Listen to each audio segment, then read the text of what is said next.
I am Maurice, 35, a software developer who built everything from scratch after putting myself through college alone. My whole life has been a quest for my parents' approval while watching them shower my younger sister Sophia with endless love and support. Last Christmas Eve, sitting alone in my apartment, I received an email that finally revealed the brutal truth about my place in our family. What happened next changed everything. Before I share my story, let me know where you are watching from in the comments below. Hit that like and subscribe button to see how I turned the most painful family betrayal into the greatest lesson about self-worth and real love. Part 2. Background and family dynamic. Growing up in a middle-class neighborhood in Cleveland, Ohio, I always felt like an outsider in my own home. My parents, Frank and Diana Williams, never tried to hide their preference for my sister Sophia. From the moment she was born when I was 4 years old, it was clear she would be the golden child of our family. Our childhood photos tell the story better than words ever could. In almost every picture, my father holds Sophia, while my mother stands beside them, beaming with pride. I am usually positioned slightly apart, sometimes even appearing to have been included as an afterthought. One particular Christmas photo when I was 10 stands out in my memory. Sophia sits surrounded by at least 15 beautifully wrapped presents, while I hold my only 2 gifts, socks and a used math workbook. Sophia just needs more attention, my mother would explain whenever I dared to question the disparity. She has a special spark that needs nurturing. This pattern extended to our clothing. Sophia always had brand new outfits for every occasion. The first day of school, Easter, even random Tuesdays would sometimes warrant a shopping trip for her. Meanwhile, I wore whatever hand-me-downs my parents could find from cousins or neighborhood kids. "You are a boy, Maurice. You do not care about clothes anyway," my father would dismiss whenever I mentioned wanting something new just once. But the favoritism went far beyond material things. My parents attended every single one of Sophia's dance recitals, school plays, and parent-teacher conferences. They would arrive early to secure front-row seats and bring elaborate bouquets. My academic achievements and band concerts, however, were regularly missed due to work commitments or simply forgotten entirely. I still remember winning the state science fair in 8th grade after months of hard work on my project about renewable energy. No one from my family attended the ceremony. When I brought home the blue ribbon and cash prize, my father glanced up from helping Sophia with her homework long enough to say, "That is nice. Put it somewhere." That same week, they threw a party for Sophia, making the cheerleading squad. Despite the obvious favoritism, I threw myself into my studies, recognizing early that education might be my ticket to something better. By sophomore year of high school, I was taking advanced placement classes and working part-time at the local grocery store, saving every penny for college. When I broached the subject of college funds during my junior year, my parents looked uncomfortable. "We have been saving for Sophia's education since she was born," my mother explained. "She will need to attend a top university for dance and business. You are smart, Maurice. You can get scholarships." The message was clear. Sophia's dreams deserved financial backing. Mine required me to fend for myself. By senior year, I had saved nearly $5,000 through endless hours of bagging groceries, mowing lawns, and tutoring younger students. My guidance counselor helped me apply for every scholarship possible, and I managed to secure enough funding for my first semester at State University, with loans to cover the rest. The day I left for college, my mother hugged me briefly, while my father loaded my few belongings into my used car, purchased with my own money. "Call when you get there," was all he said before returning inside, where Sophia was having a crisis about her upcoming sophomore year of high school. I drove away that day with a mixture of sadness and relief. I was leaving behind the constant reminders of my secondary status in the family, but also leaving the only home I had ever known. Little did I know that this departure would be the beginning of building a life truly my own, free from the shadow of never being enough in my parents' eyes. Part 3. Building independence. My first year at State University tested every ounce of determination I possessed. While most of my classmates were enjoying the typical college experience, joining clubs and attending parties, I was working 2 jobs just to stay afloat. I worked morning shifts at the campus cafeteria before classes and evenings at a local restaurant bussing tables until midnight. Between work and studying, sleep became a luxury I could rarely afford. My tiny dorm room, shared with a constantly partying roommate, offered little respite. I often found myself studying in the 24-hour library, dozing off over textbooks before dragging myself to my morning shift. The stress manifested physically through constant exhaustion and weight loss that made my clothes hang loosely on my frame. Despite these challenges, I maintained a 3.8 gigapascals that first semester. When I called home at Christmas, proud of my accomplishment, my father answered with distraction in his voice. "That is good, son. Hey, can I call you back? We are taking Sophia to look at a new dance studio right now. She got accepted into a prestigious summer program." They never called back. The turning point came during my second semester when I enrolled in an introductory computer science class to fulfill a general education requirement. From the first lecture on basic programming, something clicked. The logical problem solving, the creativity within structure, the tangible results of coding all spoke to something deep within me. For the first time, I felt genuine excitement about my studies, beyond just trying to secure a stable future. My professor, Dr. Harmon, noticed my aptitude and enthusiasm. After I aced the midterm, he asked me to stay after class. "Maurice, have you considered computer science as a major? You have a natural talent for this," he said, reviewing my project work. "I never really considered it before this class," I admitted. "I was planning on accounting because it seemed practical." "Practical is good," Dr. Harmon nodded, "but exceptional is better. And you have potential to be exceptional in this field." That conversation changed the trajectory of my life. With Dr. Harmon's guidance, I switched my major to computer science and applied for a specialized scholarship the department offered. My application, featuring innovative projects I had developed in my spare time, impressed the committee enough that they awarded me their most prestigious scholarship, covering tuition and providing a stipend. This financial lifeline allowed me to cut back to just one part-time job, giving me more time to immerse myself in coding. I joined the campus programming club and started developing small applications that solved problems for student organizations. Word spread about my skills, and soon local businesses were approaching me for freelance work. By junior year, I secured an internship at Tech Fusion, a growing software company in the city. The internship paid well enough that I could focus exclusively on my studies and the hands-on experience during the academic year. I spent that summer living in a cheap apartment near the company, working 60-hour weeks and absorbing everything I could about professional software development. My dedication impressed my supervisors so much that before the internship concluded, the CTO called me into his office. "We would like to offer you a full-time position upon graduation," he said, sliding a formal offer letter across the desk. The starting salary was more money than I had ever imagined making right out of college. Senior year flew by in a blur of advanced coursework, my ongoing part-time work at Tech Fusion, and finalizing my thesis project, an innovative app that helped connect students with local mental health resources. The project won the department's highest honors and was featured in a regional technology publication. When graduation day arrived, I scanned the audience during the ceremony, harboring a small hope that my family might surprise me by showing up. They did not. My parents had called the week before with a vague excuse about Sophia having a dance competition the same weekend.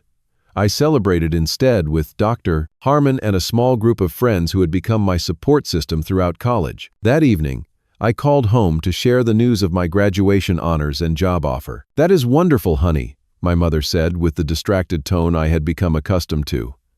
"Listen, we have some news too. Sophia has decided college is not for her after all. She dropped out after the first semester." I gripped the phone tighter. "But I thought you had been saving for her education since she was born. What happened?" "Well, she feels her calling is to pursue dance full-time, so we are supporting her decision. We converted her college fund to help her get established in New York. She has an apartment there now and is auditioning for companies." The revelation stunned me into silence. After years of being told there was no money to help with my education because it was all earmarked for Sophia, I now learned that she had dropped out after a single semester with my parents' full support and financial backing. That night marked another milestone in my journey to independence. I realized that no achievement of mine would ever be enough to earn the support my sister received unconditionally. Rather than letting this embitter me, I channeled my energy into building my new life. I moved into my own apartment closer to Tech Fusion and threw myself into my new role as a junior developer. The corporate world presented its own challenges, but after everything I had overcome, navigating office politics and tight deadlines seemed manageable in comparison. For the next few years, I maintained minimal contact with my family. Monthly phone calls became quarterly, then dwindled to major holidays and birthdays. Each conversation followed the same pattern: brief inquiries about my life, followed by lengthy updates about Sophia's latest pursuits, which seemed to change with the seasons. Dance gave way to fashion design, then to photography, then to starting a vegan bakery, each venture fully funded by my parents, despite none gaining traction. I focused instead on building my own success story, one that required no outside validation or support. Little did I know that my hard-won independence would soon become the very reason my family would find their way back into my life with unexpected demands. Part 4. Professional Success and Family Expectations. Over the next decade, I climbed the career ladder with a determination fueled partly by passion for my work and partly by a deep-seated desire to prove my worth. At Tech Fusion, I quickly advanced from junior developer to team lead based on my innovative solutions and ability to deliver projects ahead of schedule. By my third year, I was managing a team of 5 developers and leading increasingly important client projects. My reputation in the industry grew alongside my technical skills. When a recruiter from Pinnacle Tech, one of the most prestigious companies in the field, reached out about a senior developer position with nearly double my current salary, I took the leap. The transition proved challenging but rewarding, pushing me to elevate my skills to match the company's elite standards. Within 2 years at Pinnacle, I was promoted to development director, overseeing multiple teams and contributing to the company's strategic direction. My salary had quadrupled since my first post-college position, and my investment portfolio, carefully built with the guidance of a financial advisor, was growing steadily. At 32, I achieved a major personal milestone: purchasing my first home. It wasn't the flashy penthouse many of my colleagues opted for, but a comfortable 3-bedroom house in a quiet neighborhood with excellent schools, though I had no immediate plans for a family. The house represented security and stability, things I had worked tirelessly to create for myself. The same week I closed on my house, I received my first call from my mother in nearly 6 months. "Maurice, it has been too long since we talked," she gushed with unusual warmth. "Your father and I were just talking about how proud we are of you." The conversation felt oddly forced until she casually mentioned hearing from my cousin James about my new position at Pinnacle. "He mentioned you must be doing very well now," she probed, "living in that expensive area and working for such a prestigious company." I shared minimal details about my career, having learned long ago that my achievements were only valued in relation to what they might mean for the family, particularly Sophia. As expected, the conversation soon shifted. "Sophia is going through a difficult time," my mother sighed. "The bakery venture did not work out, and she is feeling a bit lost. She is thinking about going back to school for interior design. She has always had such an eye for beautiful spaces." I murmured appropriate sympathies while bracing for what I suspected would follow. "Anyway," my mother continued, "we were thinking it might be nice for you to come visit soon.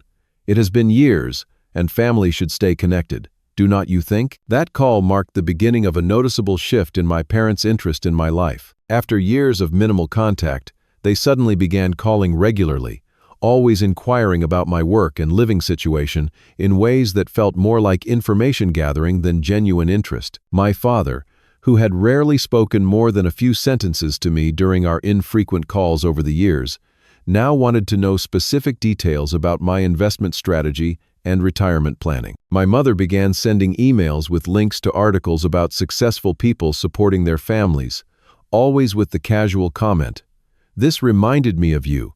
Always so generous." Meanwhile, updates about Sophia, revealed a troubling pattern of failed ventures and financial mismanagement. The interior design school lasted 1 semester before she decided it wasn't spiritually fulfilling. This was followed by an attempt to become a life coach, then a brief period studying Ayurvedic medicine in India, each requiring substantial startup costs and tuition that my parents readily provided. By my 33rd birthday, the hints about family helping family had become more direct. My mother called to wish me happy birthday and casually mentioned that Sophia was struggling to make rent on her apartment after her roommate moved out unexpectedly. "It would mean so much if you could help your sister through this rough patch," she suggested. "Just a small gift to show her you care. Perhaps $500 for her utility bills?" Against my better judgment, I sent the money, telling myself it was a one-time gesture of goodwill. The thank you from Sophia came via a brief text message that mainly focused on her latest career idea, becoming a travel influencer. If only she could afford the right camera equipment. That $500 opened the floodgates. Suddenly, there were regular emergencies requiring my financial assistance: car repairs, dental work, not covered by insurance, specialized equipment for Sophia's latest passion project. Each request was framed as temporary assistance during exceptional circumstances, though the circumstances seemed perpetually exceptional. For my parents' anniversary, I sent a generous gift card to their favorite restaurant. In return, I received a photo of them and Sophia enjoying the meal without any mention of why I hadn't been invited to join. The pattern was clear. I was valued for what I could provide, not who I was. The situation reached a new level the previous Thanksgiving, when I made the effort to fly home for the holiday. Throughout the visit, the conversation repeatedly turned to Sophia's financial struggles. After dinner, while Sophia was showing my mother pictures from her recent trip to Bali, somehow funded despite her supposed money problems, my father pulled me aside. "Son, your sister is facing eviction if she cannot come up with back rent. She needs about $5,000 to get current and have a cushion. Your mother and I have already helped as much as we can, but with retirement approaching, we need to be careful." "That is a lot of money, Dad," I replied carefully. "Has Sophia considered getting a steady job? Even part-time work could help her situation." My father's expression hardened. "She is an artistic soul, Maurice. Traditional employment would crush her spirit. Not everyone is meant for the corporate world like you. This is what family does. They help each other when needed." The guilt trip worked. I wrote the check, telling myself it was a loan, though deep down I knew I would never see that money again. Sophia's thank you was a group text with a picture of her new tattoo, obtained the day after I gave her the money for rent. As I flew back home, I promised myself I would establish clearer boundaries.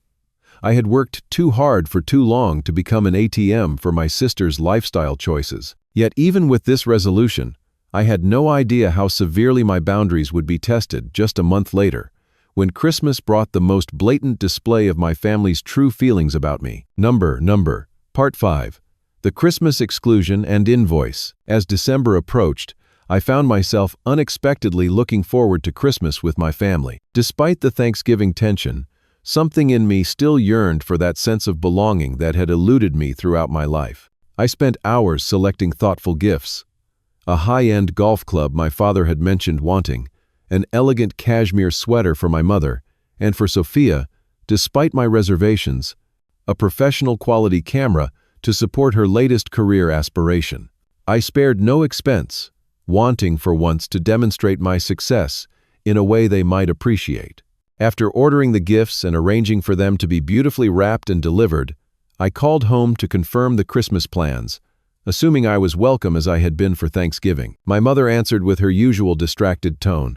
"Oh, Maurice, I was just going to call you actually." "Great minds think alike," I joked, trying to establish a warm connection. I wanted to check what time I should arrive on Christmas Eve, and if I should bring anything for dinner. A pause stretched uncomfortably long before she responded. "About Christmas," she began, her voice oddly formal. "Your father and I were talking, and we decided to keep things very small this year, very intimate. Just immediate family, you understand." Confusion washed over me. "Mom, I am immediate family." "Of course you are, honey," she backpedaled. "I just meant, well, With your busy career and all, we thought you might prefer to spend the holiday relaxing rather than traveling. Airports are so stressful this time of year." As she spoke, I could hear commotion in the background, laughter, the clinking of glasses, voices I recognized as belonging to my aunts, uncles, and cousins. "Are there people over right now?" I asked, my stomach tightening. "Just a small pre-holiday gathering," she replied quickly. "Listen, Maurice, I need to go check on something in the oven. We will call you on Christmas, okay?" Before I could respond, I heard my father's voice in the background asking who was on the phone. My mother's muffled reply, "Just Maurice asking about Christmas." Then my father's response, not quite muffled enough, "Tell him we are full up. No room at the table this year." The call ended abruptly after my mother made another hasty excuse. I stood in my kitchen, phone still in hand, trying to process what had just happened. The realization that I had been explicitly uninvited from the family Christmas, while the extended family was welcome, hit me with unexpected force.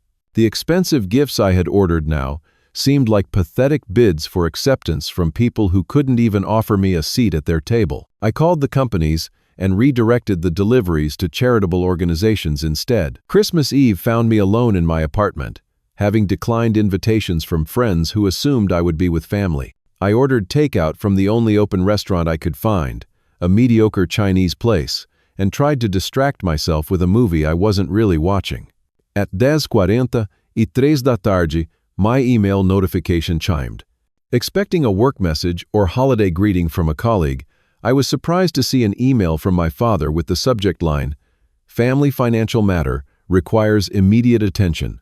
With growing apprehension, I opened the message to find what appeared to be a formal invoice attached. The PDF was professionally formatted with my father's business letterhead at the top, itemizing a charge for $30,000 with the description, "Contribution to Sophia Williams Vehicle Acquisition, Luxury Class Sedan, Graduation Gift." The accompanying note read, "Maurice, as you are aware, your sister has struggled to find her path, but is now pursuing a promising opportunity in real estate that requires a professional image. Your mother and I have decided that a graduation gift is in order, despite the unconventional nature of her educational journey. The selected vehicle is a certified pre-owned BMW 5 Series that will provide the appropriate impression for her new clients. Given your substantial income and minimal family responsibilities, we have determined that you should contribute the full amount listed. This is an opportunity for you to support your sister's future success and fulfill your family obligation. Wire transfer details are included below. We expect the transaction to be completed before December 31st for tax purposes. Frank Williams." I stared at the screen in disbelief, wondering if this was some bizarre joke. I immediately called my father's cell phone. He answered on the fourth ring, sounding irritated at the interruption. "Did you just send me an invoice for $30,000 for Sophia's car?" I asked without preamble. "Yes," he replied matter-of-factly. "Did you read the explanation? It is all very straightforward." "Straightforward? You are asking me to buy Sophia a luxury car after specifically uninviting me from Christmas. Do not be dramatic, Maurice," he dismissed. "This is not about Christmas. This is about family responsibility. You have money. Your sister has needs. It is simple math." I heard my mother in the background asking if I was calling about the car. My father must have nodded because she took the phone from him. "Maurice, honey, we know you can afford this. James mentioned your company gives substantial holiday bonuses. This would mean so much to Sophia. She needs a fresh start." "I am not buying Sophia a BMW," I stated firmly. "That is completely unreasonable." My mother's warm tone evaporated instantly. A cold laugh replaced it, shocking me with its callousness. "I do not know why you are acting surprised," she said. "You are just a bank to us at this point. It is not like you have other uses." I felt physically ill hearing those words from my own mother. What is that supposed to mean? My father had apparently taken the phone back because his voice came through next. "It means you have money, and that is the only thing of value you bring to this family. You are not worth a plate at Christmas dinner, but your bank account has value to us. Is that clear enough for you?" The line went dead. I sat frozen, their words replaying in my head like a nightmare I couldn't wake from. For the first time in my life, I heard the unfiltered truth about my place in my family, and it was devastatingly worse than even my most insecure thoughts had imagined. That night, as Christmas Eve turned into Christmas Day, I faced the most painful reality of my life. To my family, I was not a son or a brother. I was just a financial resource to be extracted from when convenient. The people who should have loved me unconditionally saw me as nothing more than an ATM with no feelings worthy of consideration. Yet, in that moment of crushing clarity, something unexpected began to stir within me. The pain was transforming, hardening into a resolve I had never felt before. If they saw me only as a bank, then perhaps it was time to permanently close my accounts. Number. Part 6. Emotional Fallout and Reflection. Christmas Day passed in a blur of numbness. I barely moved from my couch, unable to focus on anything beyond the crushing weight of my parents' words. The television played unwatched in the background as I stared at the ceiling, replaying a lifetime of memories through this newly clarified lens. The shock gradually gave way to waves of emotions, hurt so deep it felt physical, anger that made my hands shake, and finally, a hollow sadness that seemed to empty me from the inside out. I had always known I was less favored, but to hear I was valued only for financial support, that I wasn't worth a plate at Christmas, stripped away the last illusions I had maintained about my place in the family. By evening, I found myself opening old emails and text messages from my parents and Sophia, searching for patterns I might have missed.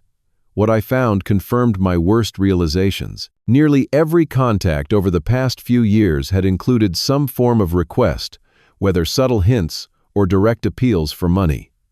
Birthday wishes came with mentions of Sophia's latest financial crisis. Holiday greetings were paired with updates about expenses they were struggling to cover. One particularly telling email from 3 years earlier had my mother writing, "We are so proud of all you have accomplished professionally. By the way, Sophia's car needs a new transmission, about $2,200. Any chance you could help your sister out? She would be so grateful. No questions about my life. No genuine interest in my well-being. Just the accomplishment acknowledged as a preamble to a financial request." Even more disturbing was finding an email thread I had been accidentally copied on between my parents, discussing my recent promotion. "This is good news about Maurice's new position. The salary must be substantial based on what James found out. We should invite him for Thanksgiving this year. Make him feel appreciated. Sophia needs a new security deposit for that apartment she wants, and he is more likely to help if he feels connected to the family." Their strategic manipulation was laid bare, and seeing it in their own words made me physically nauseous. Unable to sit with these thoughts alone any longer, I texted my therapist, Dr. Lynn Barrow, whom I had been seeing intermittently for work stress. Her response was immediate and compassionate, offering an emergency session the following morning despite the holiday. That night, sleep eluded me.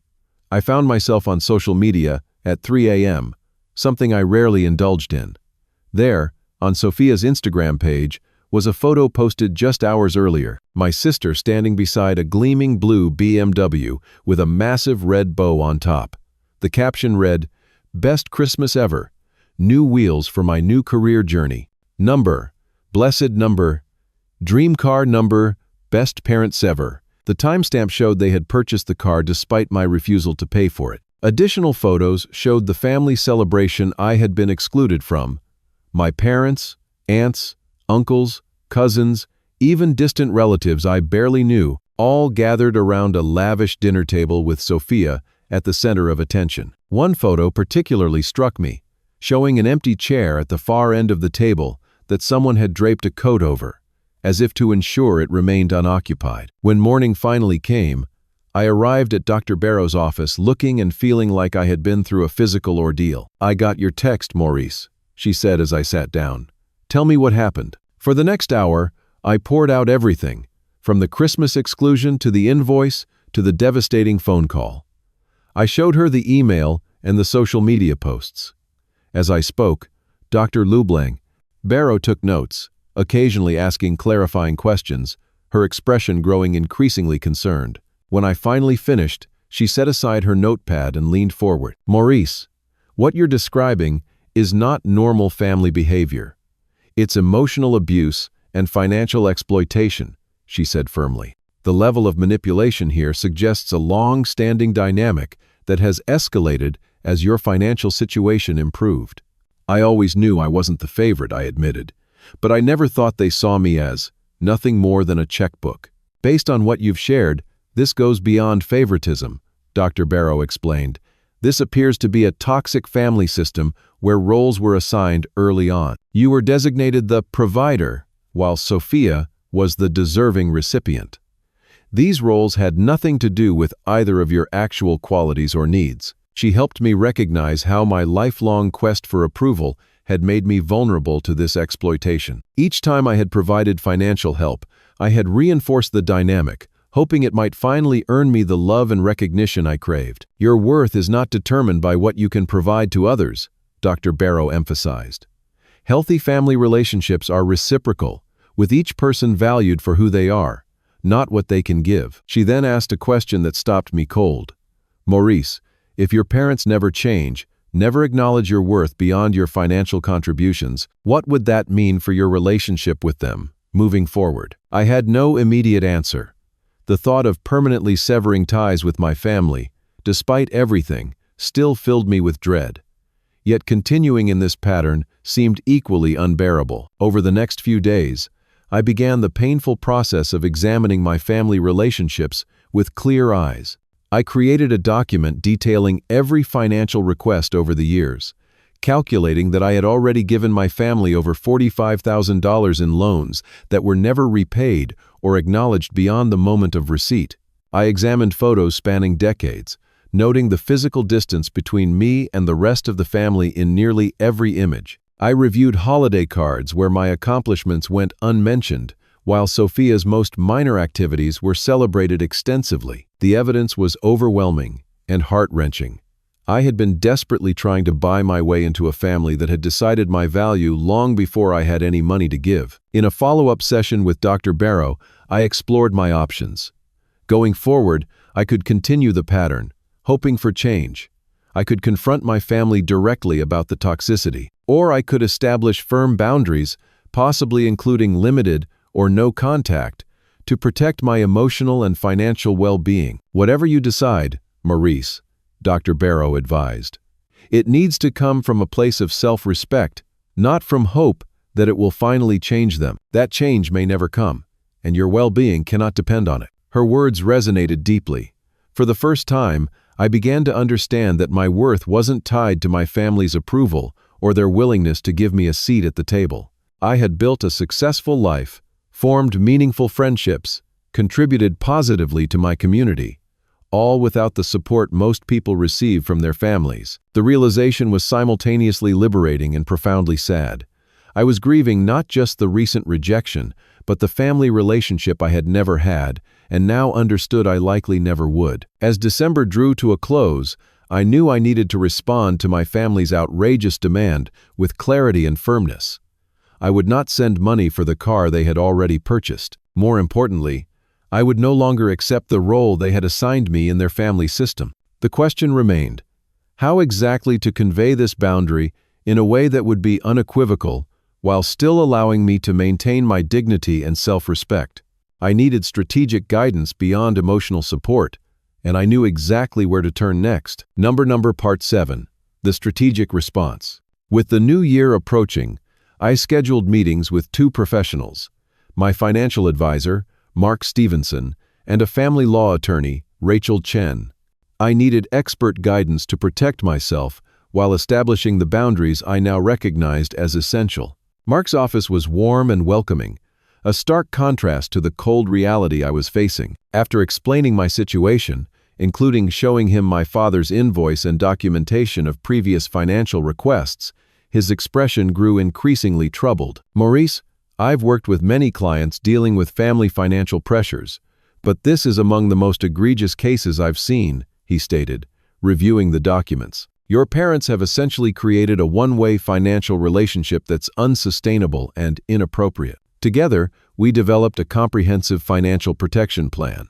First, we reviewed all my accounts, changing passwords and security questions that might be guessable based on family knowledge. We then established a new financial structure that would make it more difficult for family members to target my assets. I recommend creating a separate emergency fund for yourself, Mark advised, but absolutely no joint accounts or co-financial responsibilities with family members. Given their behavior, I would also suggest updating your will and power of attorney documents to reflect your current relationships rather than defaulting to family. The conversation with Rachel Chen, the attorney, took a more formal approach. Her office was minimalist and professional, her demeanor compassionate but direct. What you're describing could potentially constitute harassment if it continues after you've clearly stated your boundaries, she explained. While an invoice itself isn't illegal, the pattern of emotional manipulation and financial demands could become problematic. Rachel helped me draft formal documentation of all financial interactions with my family, creating a paper trail should matters escalate. She also prepared a concise legal letter that could be sent if necessary, outlining the consequences if the harassment continued. "I hope you won't need this," she said, "but having it prepared can give you peace of mind. Sometimes, knowing you have a legal recourse can make it easier to stand firm in your boundaries." Armed with professional advice and concrete plans, I spent the next several days crafting my response. I wanted it to be clear and firm, without descending into the same level of cruelty they had shown me. After multiple drafts and revisions, I finally composed an email that expressed my position. Frank, Diana, and Sophia, I am writing regarding the recent invoice for $30,000 and the subsequent phone conversation where you stated I am just a bank to the family and not worth a plate at Christmas. After careful consideration, I want to make my position clear. I will not be providing the requested funds for Sophia's car or any future financial support. The transactional nature of our relationship has become untenable, and the recent exclusion from family gatherings while continuing to expect financial contributions has clarified where I stand. My worth as a person and family member is not determined by my willingness to fund Sophia's lifestyle choices. I have worked hard for my financial stability, doing so without the support that Sophia has received throughout her life. Moving forward, I am establishing a boundary. I will no longer entertain requests for money, regardless of how they are framed. This decision is not made lightly, but out of self-respect and necessity. I remain open to building a healthier relationship based on mutual respect and genuine care, should that ever become possible. Maurice. I sent the email on January 2nd, then braced myself for the fallout. It came almost immediately. My phone began ringing within minutes of sending the email. First my mother, then my father, then Sophia, then back to my mother. I let each call go to voicemail, needing to maintain the emotional distance necessary to stand firm in my decision. The voicemails increased in intensity and accusation. My mother's first message was tearful, claiming I had misunderstood everything, and they had only ever wanted what was best for the family. My father's was curt and threatening, stating that I was making a decision I would regret. Sophia's was angry and entitled, accusing me of being selfish and uncaring about her future. When the calls proved ineffective, the text messages began, followed by more emails. Then came the flying monkeys, family members I rarely spoke with, suddenly reaching out to check on me and subtly, or not so subtly, suggest I reconsider my position on helping the family. My Aunt Linda, who had been at the Christmas gathering I was excluded from, called to tell me I was being too sensitive, and that family has to stick together. My Uncle Paul sent a lengthy email about the importance of generosity and how I would never find happiness being so selfish. The pressure was intense and constant. By the end of the week, I had received over 50 communications from various family members, each attempting to pull me back into the established dynamic. Through it all, I maintained my silence, sharing the developments with Dr. Barrow in our sessions, but refusing to engage directly with the manipulation. Each message only confirmed the toxicity of the situation and strengthened my resolve to maintain the boundaries I had established. 10 days after my email, my parents escalated their approach. They showed up unannounced at my home on a Saturday morning. I saw them through the security camera, standing on my porch with expressions that ranged from anger to rehearsed concern. I made the difficult decision not to answer the door, Instead, I sent a text message. "I am not available to speak in person at this time. Please respect my boundaries as stated in my email." They remained on the porch for nearly an hour, alternating between ringing the doorbell, calling my phone, and eventually shouting that they knew I was inside and was being childish by not facing them. Eventually, they left a thick envelope in my mailbox and departed. The envelope contained photos of me as a child, school reports I had brought home proudly, and a handwritten letter from my mother recounting sacrifices they had made for me over the years, many of which seemed exaggerated or wholly fabricated based on my actual memories. The manipulation was becoming increasingly desperate and transparent. That evening, I received what would be the final call I would take from my father for a very long time. "Against my better judgment," I answered. "This has gone on long enough, Maurice," he began without greeting. "Your behavior is hurting your mother and sister. Whatever point you think you're making needs to stop now." I made my position clear in my email. I replied calmly. "I'm not changing my mind." "Then you leave us no choice," he said, his voice hardening. "If you cannot fulfill your responsibilities to this family, then you are no longer part of it. Is that what you want? To be disowned over money?" The question hung in the air between us. In that moment, I felt a strange sense of clarity and calm. "Dad, you already disowned me in every way that matters when you said I wasn't worth a plate at Christmas. I'm just acknowledging the reality you created." "So, that's it? You're choosing money over family?" he demanded. "No. I'm choosing self-respect over exploitation." "There's a difference." My mother must have been listening on another extension because her voice cut in, shrill with emotion. "You are killing your sister's dreams with your selfishness. After everything we did for you growing up." "What exactly did you do for me, Mom?" I asked quietly. "Because from where I'm standing, I put myself through college, built my career without support, and have given thousands to this family while receiving nothing but demands for more in return." "That is not true," she gasped. "We gave you life. We gave you a home. The bare minimum required by law is not something to boast about," I replied.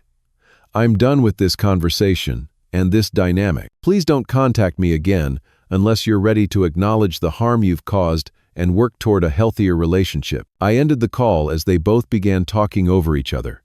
Then I did something that felt both terrifying and necessary.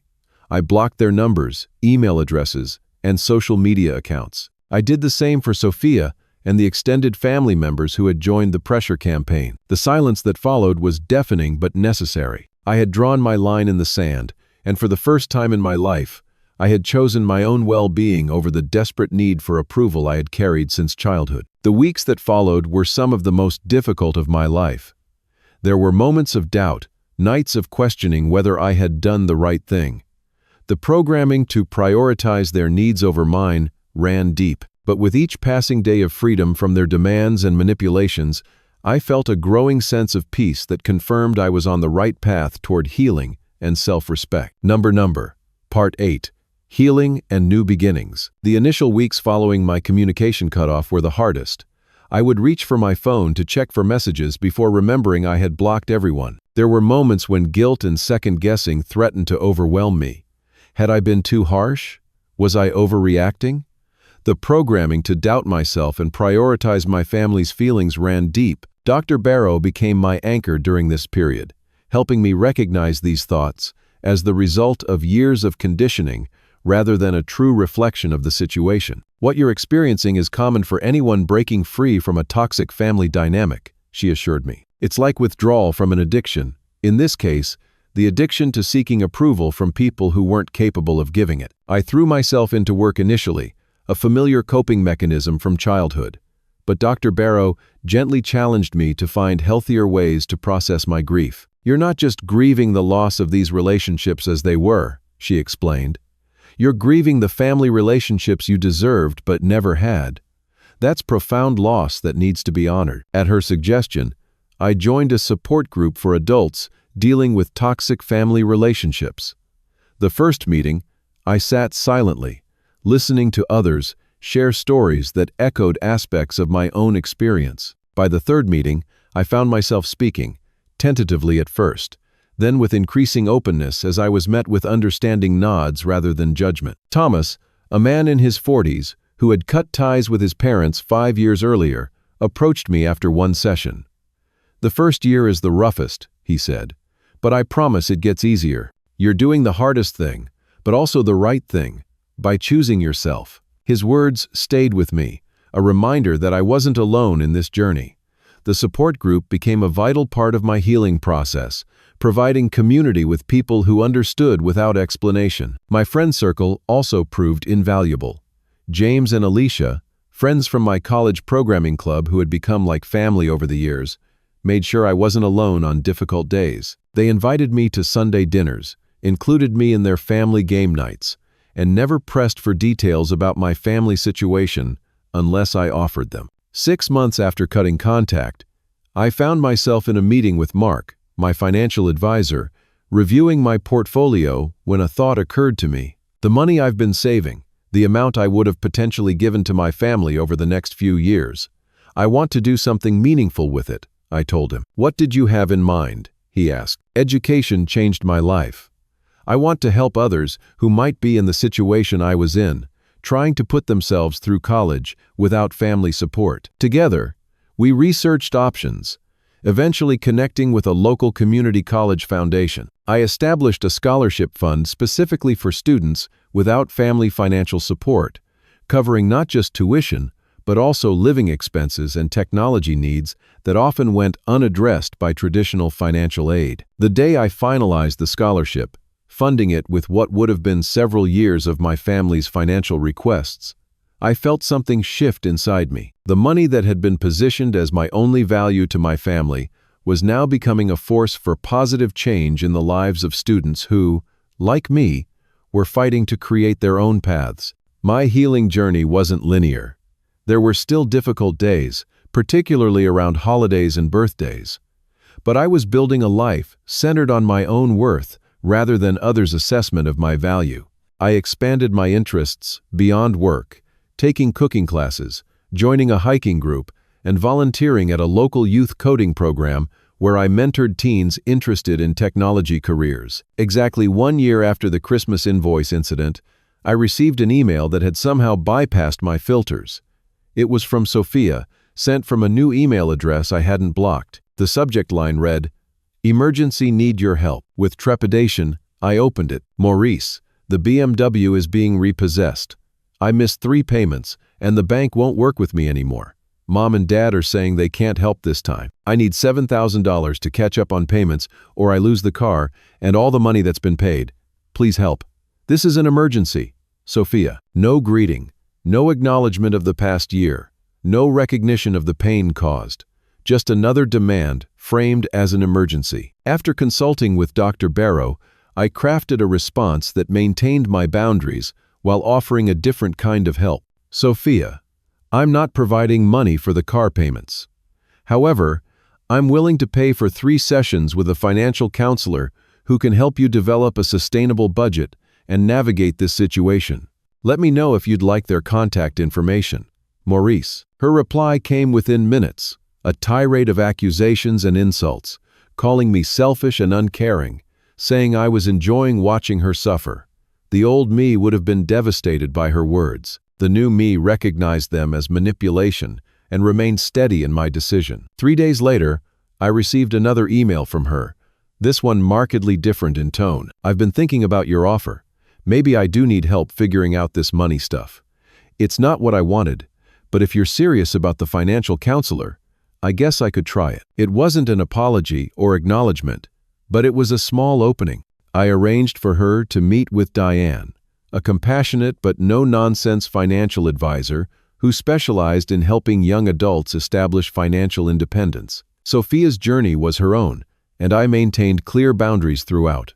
I paid Diane directly for the sessions, but made it clear to both that I would not be providing additional funds. If Sophia wanted to build a relationship with me as her brother rather than her banker, that door was open. But the financial dynamic was permanently changed. Over the following months, Sophia and I established a tentative, limited communication. Our interactions were brief and carefully bounded, but for the first time, they weren't centered around money. I learned she had taken a job as a receptionist at a real estate office, her first steady employment in years. The car had indeed been repossessed, but she was saving for a used, practical vehicle she could actually afford. My parents remained blocked from my life. Through Sophia, I knew they remained unchanged in their perspective, still viewing my boundary setting as selfish betrayal rather than necessary self-protection. It hurt, but I had accepted that their validation was something I would likely never receive. 2 years after that painful Christmas, I hosted a holiday gathering in my home. Around my table sat a collection of people who represented my chosen family, friends from various phases of my life, a couple from my support group, 2 students from my scholarship program, and, somewhat surprisingly, Sophia, who had continued her halting but real progress toward independence and a healthier sibling relationship. As I looked around at the faces of people who valued me for who I was, not what I could provide, I felt a profound sense of gratitude and peace. The journey from desperate approval seeking to genuine self-worth had been painful but necessary. I had learned that family is defined not by blood but by respect, reciprocity, and unconditional positive regard. The most valuable lesson from my journey was understanding that my worth was inherent, not earned through achievements or financial contributions. It was a truth I had needed my entire life, one I was now committed to living by and sharing with others walking similar paths. True family, I discovered, doesn't issue invoices for their love or set conditions on their acceptance. They make room at the table simply because your presence matters to them. And sometimes, building that true family means having the courage to walk away from relationships that demand everything while offering nothing in return. If you're watching this and my story resonates with you, know that your worth isn't measured by what you can provide others or how useful you are to them. You deserve relationships that honor your intrinsic value as a person. Have you ever had to set difficult boundaries with family? Share your experience in the comments below.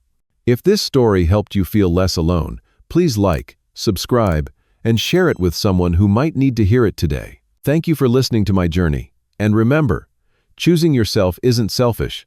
It's often the first step toward building the life and relationships you truly deserve.